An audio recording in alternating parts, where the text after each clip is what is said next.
Welcome to the Irish Farmers Journal Weekly Podcast, brought to you by Ornua, the home of Irish dairy. Hello, Patrick Donohoe here, news editor with the Irish Farmers Journal. This week we interview all three candidates for the IFA presidential race in print and on farmersjournal.ie. We also asked them the same questions and gave them the same time to reply for this podcast. First, Pat O'Toole spoke with Henry Burns. Henry, what is the biggest challenge facing Irish farmers today?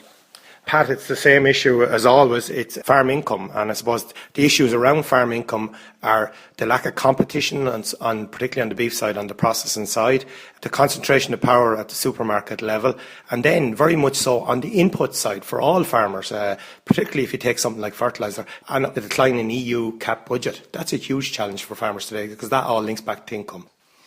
Why should people vote for you and put their trust in you as president? We're going to be 6 to 7 months without a president now. I think we need a committed and experienced president at this stage. I think the work I've done, particularly in the last 10 years, working with two very good committees, the Sheep Committee and the Livestock Committee, and the leadership, the experience I've gained there, the contacts, particularly across Europe, the contacts I would have built up, I think that puts me in a position to hit the ground running. How does the IFA restore its credibility with its own membership? We have to now go through a process of transparency and bring in independence into how we both collect and spend our money. And members need to be able to see very clearly how that's done. When that's done, we need to get back very fast to doing the job of representing farmers on the key issues like farm income, all the challenges we have this year, such as milk price. As president, would you pay Pat Smith's severance package? It's before the courts, Pat. And the issue there is, as president, if I was elected, the first thing I'd do is take the best possible legal advice and guidance we could get to minimise the liability to IFA. If you're asking me personally, would I pay it? Of course I wouldn't, but it is before the courts. After that, there will be a collective decision of council on that. What do you believe is the correct type of payment to the president, and what level should that payment reach? The payment of the president needs to go back to where we all understood it to be, where it was a remuneration for time spent away from home so that your farm could be standing when you went back. Because remember, all the people that are running for this position have to be full-time farmers. The second thing, is, which more importantly, is that the president, whoever he or she is, should have no role at all in setting that. It needs to be done independently. And the third thing is, of course, that all the members should be able to see how it's set and how much it is. What's the correct level and form of pay for the General Secretary of the IFA? Well, that's not a decision for any one man, that's first of all, because clearly some of the reason we got here is too few were taking those decisions. Certainly we need to put in a process, a clear independent benchmarking process, how we hire, how we set the contract, probationary periods, reviews, all those things need to be built in, obviously. We have to get the best person possible. Now, when I'm saying that, giving the most money possible does not mean you get the best person possible. Would you implement the recommendations of the Lucy report, and which ones are most important in your opinion? In cases, we may need to go further than Con Lucy's recommendations. One recommendation which I would be au fait with certainly is the whole committee structure. And, you know, as we talk about a lot about grassroots now in IFA, ordinary farmers who are making their living from coming forward with the views of a county, the expert view taken from those committees has to be taken on view as the expert view and driven then when it goes to council. Thank you, Henry Burns. Paul Mooney interviewed Joe Healy. Joe, what is the biggest challenge facing Irish farmers today? I think the biggest challenge is farm incomes, and there's a whole level of bureaucracy and volatility and just uncertainty going forward. So I would say farm incomes. Joe, why should farmers vote for you as next president of IFA? Well, I'm a fresh face. There's a lot of talk over the last few months, a lot of negative talk about people involved at the upper levels. I'm not involved at the upper levels of IFA, so I'm a fresh face. I'm full-time farmer, dairy and forward store cattle. I would have been reared with sheep and had a suckler herd. I also write for the last 10 or 12 years about the sheep and beef markets. So I have a broad range of experience. I'm very approachable, and I have a very good interest in agriculture, farming politics and the betterment of Irish farmers. How does IFA restore its credibility? I think credibility is restored and built on delivery. And as IFA president, as leader of those farmers, they would be my aims to deliver for the farmers, and that in turn would restore trust and credibility. As President, would you pay Pat Smith's severance package? I would prefer, as President, not to have to pay a severance package to anyone. But in any case, this issue is a legal issue at the moment. So, what IFA needs to be careful of, and the leader especially needs to be careful of, is that, whatever money is spent wisely. What is the correct level and form of pay for a President of IFA? Well, I have stated clearly on numerous occasions that I would be happy to have the farm labour covered and other expenses covered. What is the correct level and form of pay for a General Secretary of the IFA? It was linked to the General Secretary of the Department of Agriculture's pay, and I think that would be a first step to re-link it to that again. How many of Con Lucy's recommendations would you implement? I have read through and studied the Con Lucy recommendations, and if elected as President, I would be anxious that they would not be put on a shelf. I think there's a lot of good suggestions there. I think the President not on the Remuneration Committee is a case in point. Maybe the restoration of the National Executive Committees and to give them more teeth than maybe they had before. And also the accounts to be shown to the Executive Board quarterly and to the National Council half-yearly. And also that the General Secretary and President's pay would be published. I think they'd be a start down the road of ensuring transparency and rebuilding trust with the members. And finally, I spoke with Flor McCarthy. Flor, what is the biggest challenge facing Irish farmers today? I suppose low income is a massive problem for farmers today. Volatility in price is obviously a major problem in the dairy sector, and also producing below the cost of production is a big problem for dairy, beef, pigs, poultry, the sheep sector. So obviously to change our mindset, to drive on to a situation where we are actually putting out the case where farmers have to get a margin for both their investment, for their labour. I think this is the way IFA will have to face up to the challenges in the future. Why should people vote for you? I'm the most experienced candidate in the field. I have served as 4 years as County Chairman in Kerry from 00 to 04, where I dealt with all commodities across the field.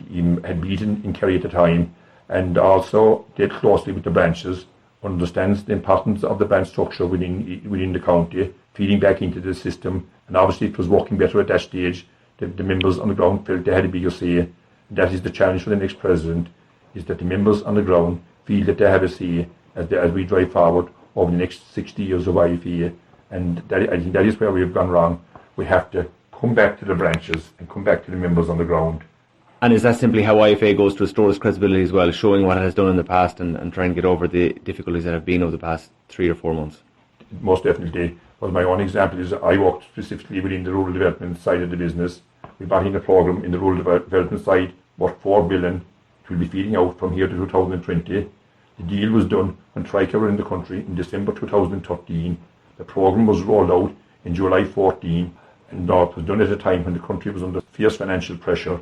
I'm not saying it is the answer to all our problems. We will have to add to it over the coming budgets. The cuts in the disadvantaged areas, now the ENCs, will have to be reversed. That is one of my strong aims.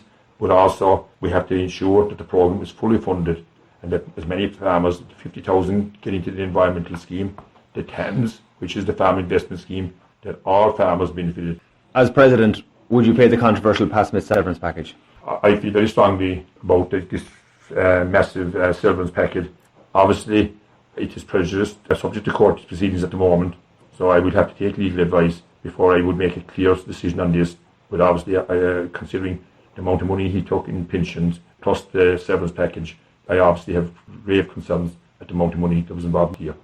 And with regard to level and pay of form for President of the IFA and the General Secretary, what are correct levels for those two positions? The pay of the President and the General Secretary should be set by an independent remuneration committee. I believe no person should be setting their own wage or even attempt to set their own wage. I will be happy to work for our pay that this independent committee sets, made up of maybe 4 members of council with outside advice. How many, if any, of the Con Lucy recommendations would you implement? I was the man that proposed Con Lucy to do the review. I will consult with Con Lucy directly if elected President, and also bring the report back to Council. And I would deal with all the recommendations, but obviously you couldn't give a blanket guarantee that it will bring in all the changes that he proposed, but definitely a number of the changes will have to be implemented immediately. You're listening to the Irish Farmers Journal podcast, brought to you by Ornua, the home of Irish dairy. Last week, our livestock specialist Peter Varley was in Bristol for the Global Farm Platform Conference, and he met Graeme Martin from the University of Western Australia. They talked about rotational grazing in a dry environment and controlling parasites in sheep the Australian way. So Graeme, can you just tell me what you were saying about rotational grazing and the scale of what it's involved in Australia?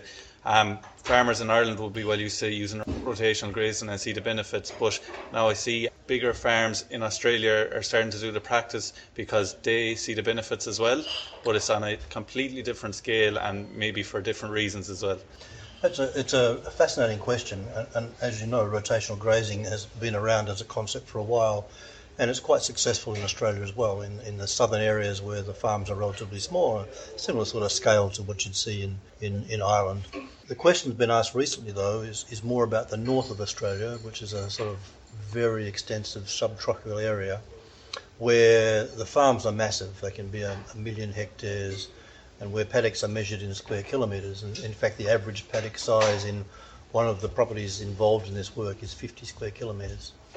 And so they're massive properties, and the animals are really not managed. They sort of graze themselves and are managed by mustering once or twice a year. And so it's an extensively managed system, but with very low intensity management. The problem has come up is that there's two problems really. One is that they grow very slowly, and as a consequence, their greenhouse gas emissions intensity, that's kilograms of methane per kilogram of meat, is very high, because they simply take 2 or 3 years to reach slaughter weight. And we need to try and fix that problem. And there's actually plenty of biomass in that part of the world, so we can actually have them growing faster. Which brings me to the second problem. The second problem is the way they graze. It's their grazing behaviour. They don't like to walk more than a couple of kilometres from a water source, which means that they effectively then graze intensively around the water source. They strip the countryside bare, they cause desertification, which has big biodiversity issues. At the same time, they don't provide themselves with enough feed, so therefore their growth rates are low. So this is the complexity of the issue. The solution that's been brought up is to go through rotational grazing by using water as an attractant. And so that means you need to multiply the water points, and you distribute the water points around, and then you control the behaviour of the animals by distributing the availability of water, and also by using electric fences. Now this requires pretty heavy infrastructure, right? These are big areas, so you've got to spend the equivalent of about 40 million in American dollars. So it's a significant amount of money, but these are big operations with great ability to borrow capital, and they have hundreds of thousands of animals, so they're a big capitalised organisation anyway. And they sell live export animals mostly into China and Arabia, Southeast Asia. So that's the process. These two big companies are doing this, and they've been doing it for about 4 or 5 years. One of them about 10 years. And so far it's looking really good. We've got a lot of science to do yet to verify what effects there are on biodiversity and on landscape management, to make sure we're not, the lack of destruction of the landscape's what we're wanting to prove. But I think it looks really, really good. And you also spoke today about breeding resistant sheep to nematodes and fly strike. Could you just tell me a little bit about that, Graeme? This is not my work, actually. It's the work of my colleague Johan Cruyff. He's a geneticist, and he's been running a program for about 20 years now for breeding for resistance to gastrointestinal worms. And he's been driven to do this because of the cost to the industry of the worm infestations. But there's a complexity associated with it, which links it to fly strike. The worm infestation causes diarrhoea. The diarrhoea attracts blowflies to the back end of the animal, where it lays eggs, and the eggs develop into maggots that then chew on the sheep, and this causes fly strike. The this combined problem of the nematodes, the worms and the flies, the combined problem costs Australian sheep industry about $600 million per year. So it's a massive, massive problem. Now we've sort of managed it over the years with drenches, so to anthelmintic drenches to control the worms. But we've lost that now because basically the worms have become resistant. And we've also controlled the fly strike through a procedure called mulesing, where the skin is stripped around the tail when the lambs are young, so wool can't grow and the faeces can't stick to it. That sounds very severe, though. It's pretty unpopular. It's been popular in the industry because it works. But you can imagine there are serious ethical issues around it, and the industry is under massive pressure to stop doing it. And in my view, we'll stop doing it in the next 4 or 5 years completely. There's already been a big change now. Our university farm, we don't do it, for example. The Department of Agriculture don't do it. So our organisations are setting examples here. So the idea is to therefore breed for resistance to worms, which would help to reduce the diarrhoea problem, but also you can also breed for resistance to flies directly. And you need to select against the things that attract the flies. So you select against the sheep that produce the diarrhoea, you select against the sheep that have wrinkly skin around the tail, and you select against the wool type. There's a sort of yellowish wool type that attracts the flies as well. And they both work. Both these selection strategies work very, very well. There's no loss in production for breeding towards these traits? No, that's it. You're always expecting some sort of trade-offs. But in fact, I think what happens is that the diseases themselves cause such a big loss that if you stop that happening, you actually get a benefit anyway. And so we get increased growth rates in young animals, we get better wool and more productive and happier animals too. Very good. Thanks very much for talking to me, Graeme, and enjoy the rest of the conference. Thank you very much. We hope that you're enjoying this Irish Farmers Journal podcast, brought to you by Ornua, the home of Irish dairy. Find out more at farmersjournal.ie. What if we involved children to make farming families more aware of their own safety around the farm? That was the idea of Macra na Firma, who organised an art competition for school children in this area. My colleague Anthony Jordan attended the award ceremony for the best poster designs, and he talked to Aoibhinn Mangan, one of the young winners, as well as Macra President Sean Finan and Agriculture Minister Simon Coveney. I'm here with Aoibhinn Mangan from Croghan's Hill in Mayo, who came first in the 3rd and 4th category of the art competition run by Macra na Firma. Aoibhinn, what did you draw? I drew a picture. The slogan was no safety, like no safety at all, and no pain. That means you know the pain. And the other side is no safety and no pain at all. Well, how long did it take you to do the picture? 2 days. You just done it yourself? Yes, I did it myself. And what was your idea behind it? Did you think of the idea yourself as well? If you know this farm safety, then you actually know what to do on the farm. But if you don't know farm safety, you don't know what happens, so you could end up looking like the hurt guy. Recently, you set up a website. Can you tell me more about that? Well, we set it up near our teacher's birthday, and then we entered it in the Junior Spiders, and then we basically won an award. Then we didn't know we won the Young Person of the Year until we got a phone call. So you won the Young Person of the Year award at the RT Awards, was it? Yes, we did. Aoibhinn Mangan, thank you very, very much for talking to us. I'm here with Shane Finan, the president of Macra na Firma. Obviously, this is the first year of it. 600 students have entered. It's been a wonderful initiative so far. Your interest, obviously, is to get this as an annual event, isn't it? Yeah, well, this has been the first year of this event, and we'll have to analyse. Caroline has done huge work in rolling this out and has got huge support from primary school teachers right across the country, and they have encouraged their children to take part in the competition. So, like all competitions we run in Macra na Firma, we will have to evaluate this, but with 600 entries, it is raising the profile of farm safety, so it would be something that possibly could be rolled out into the future. Hopefully more children would enter next year. We have seen the success of programmes in national schools across the country for kids with regard to road safety, rolled out by the Road Safety Authority, and also a green flag programme to raise environmental awareness. So there is scope there, I think, to further strengthen and beef up the farm safety education package that's available there, so that children are fully aware of the risks and hazards on their home farm. Most primary school children will have some contact with the farm. It might be their own home farm, but it might be their grandparents that are farming. So it's very important that the message has got out. We have seen the 4 children killed on farms in 2015, and thankfully the number of farm deaths from 2014 to 15 reduced, but still one death on a farm is a death too many. So we have to do whatever we can to raise the awareness of the issue and ensure that people are fully aware of the hazards and risks associated with their farm business, and children are the start in terms of raising that awareness. Minister, how important are initiatives like this in informing young people about the dangers on farms?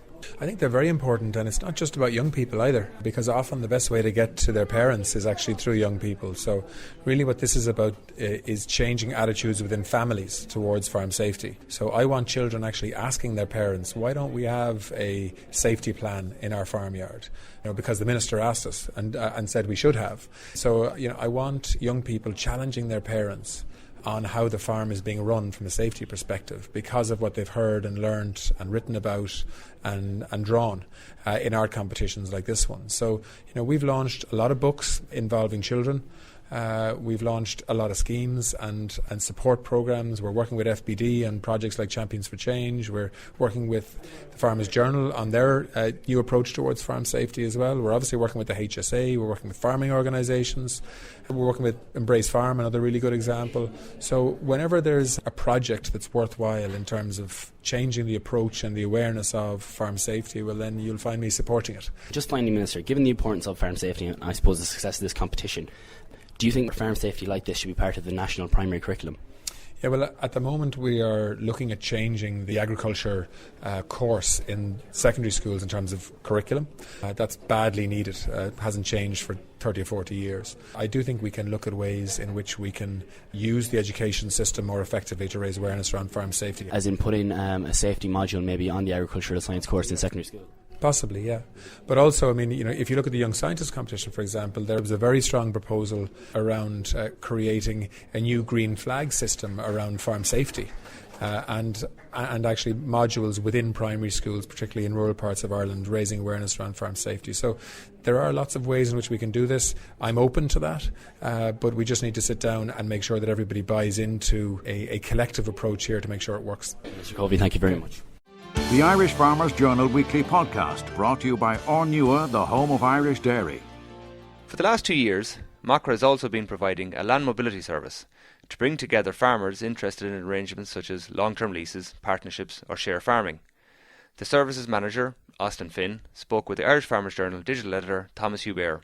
Well, I'm a programme manager for the Land Mobility Service. As you said, we established 2 years ago. We have 3 key elements to our service. One is to provide information and awareness to people on what their options might be. The next one is to deliver arrangements, so to find solutions for farmers and farm families, be they looking at stepping back or expansion. And the third element then is to support arrangements that we help put in place. You've measured that. How many people have you helped and how many have gone through with some kind of arrangement? Since we established 2 years ago, we have over 400 clients. We have in excess of 150 arrangements facilitated. The breakdown of the arrangements would be predominantly leasing. That's 40% of the arrangements. We also have significant number of share farming, partnerships and the likes of contract rearing. So it just shows the need for the range of options. How do people benefit from the service? If somebody says, I can't buy land, but I'd like to try something else, how can you help them? Yeah, there's loads of opportunities out there in farming at the moment. Traditionally, we always thought of land as being a major restricting factor, and it is a restricting factor, but there are opportunities. It may mean people might have to move to get access to land, but we have a significant number of landowners who are looking for people to be able to work with to make better use of that land. These are people who want to step back. They're no longer able to do it themselves. They might not have farming successors within the family, so they are looking for someone else to engage with and to build a farm business with. You've said there are 3 options, main options anyway, leasing for a long time or partnership or share farming. How popular are each of those? Well, leasing will be the most popular, mainly driven by the tax relief and the fact that it tends to be quite a simple arrangement. But leasing doesn't necessarily work for everyone because sometimes the landowner doesn't want to fully retire, or the potential collaborator or new entrant farmer coming in might not have enough finance to be able to take on a full lease, in which case something like share farming can work very well, where people share resources and share risk and share rewards. What about partnerships? There were numbers released by the Department of Agriculture this week on their register, where everybody who is in the partnership has to register, that there are more than 1,000 now in Ireland. Is that a success for you? How do you see this developing? It's phenomenally successful, and it's a major credit to the Department of Agriculture for establishing that register, and it just gives gives partnerships a sounder footing, that they have a register that's there, and if both parties, be it a father and son or a father and daughter or two farmers coming together, that they're all recognised within the partnership.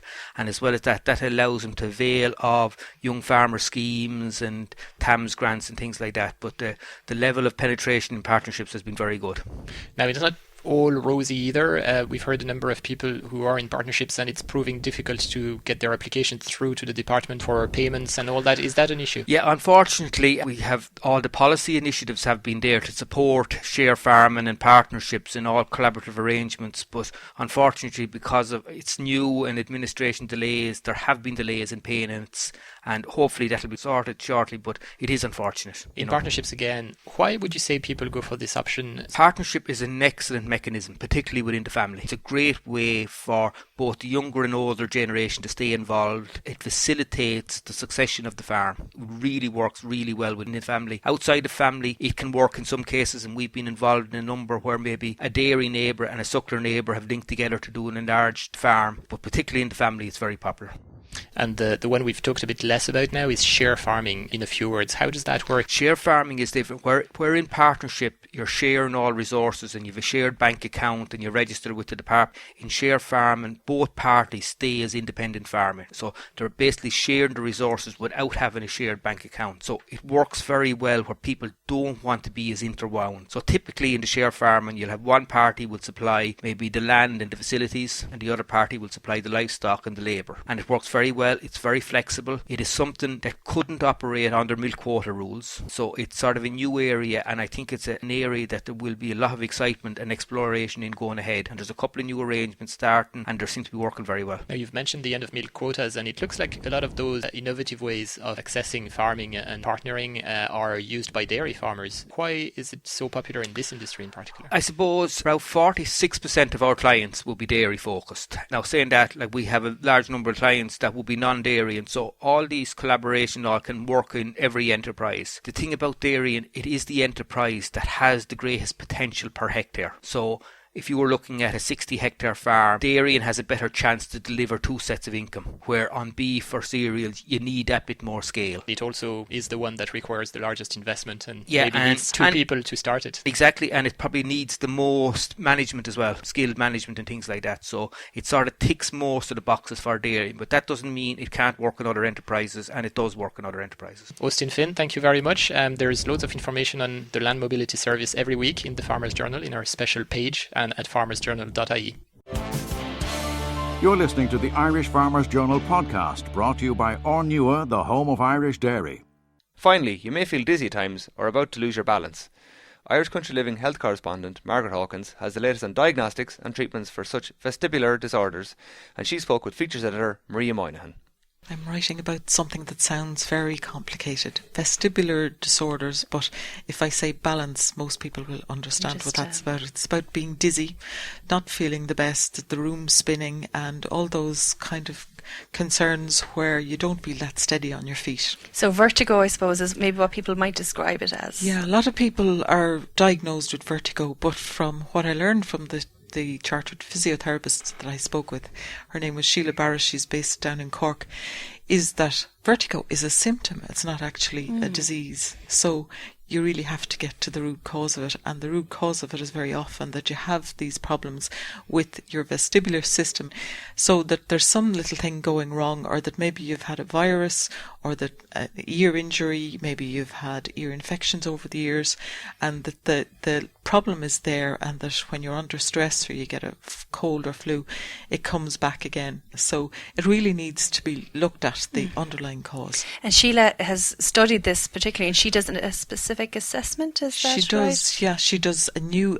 assessment called functional vestibular testing, and it sounds very complicated. You get to wear goggles, infrared goggles, and it's hooked up to the computer, and she can actually see your eyeball, and when she tells you to move certain ways, she can watch exactly what's going on with your eyes. So sometimes if she moves your head rapidly in one direction or another, that she's watching how your eyes perform really, and there are normal movements and ones that aren't, so she can determine by doing this particular kind of testing whether or not you have a vestibular disorder, and she can be very precise about what that one is. It's new I suppose treatment here. She trained in America, but it is becoming popular. It was always there, but it is becoming more known about in Ireland now. But I think it's great news for people who maybe have been limiting what they do, you know, especially older people, that they're not going out, they're not going to the bingo, or they're not going to mass as often, or they just say, oh, I feel a bit unsteady at night, because that's one of the things that happens, that you feel a little bit unsteady on uneven ground. Say the footpath is bad, and we have lots of those. Or if you're out in the dark, you can feel that little bit unsure of yourself, and it puts you off. So people, if you go, you know, to the doctor and you get some medication for vertigo, it may help you for a little while, but it won't solve the problem. It'll come back and back again. So what chartered physiotherapists with this kind of training do is that they actually set you exercises to do. They're gaze stabilization exercises and balance rehabilitation exercises. So you're kind of walking and moving your head. There's nothing complicated about it, but it's very important that the proper ones are prescribed. And I suppose it's counter to what people might feel like they need to do is stay very still, and where that's not helping really. This is rehabilitation, I suppose. Yeah, it's they stay quieter and quieter, and that doesn't help at all. More movement is what is necessary. And the great thing is that you go through the series of exercises, and it's not like with a back injury where you might be going back and back to a physiotherapist. You actually learn how to do the exercises at home yourself, and you improve. So it's solved. The problem is solved. So it's certainly it was of huge interest to me, and I think it'll be of great interest to a great many readers. And to give hope to people that you can overcome this. This is not something you have to live with. It's not just because you're old. A lot of people are affected by it. 1 in 3 over the age of 40 are affected by dizziness at some point, and 80% of those over 65 would get hit by it now and again. So it is something that affects a lot of people, and it's good to know that there is a treatment and that it is scientifically based knowledge. That's the important thing. It's the Irish Society of Chartered Physiotherapists, and they have actually a list of physiotherapists who are qualified in this area. So perfect. So people can check out Irish Country Living this week and read more and learn all about it. The Irish Farmers Journal podcast, online at farmersjournal.ie, on the Irish Farmers Journal app, and on iTunes every Thursday. Brought to you by Ornua, the home of Irish dairy.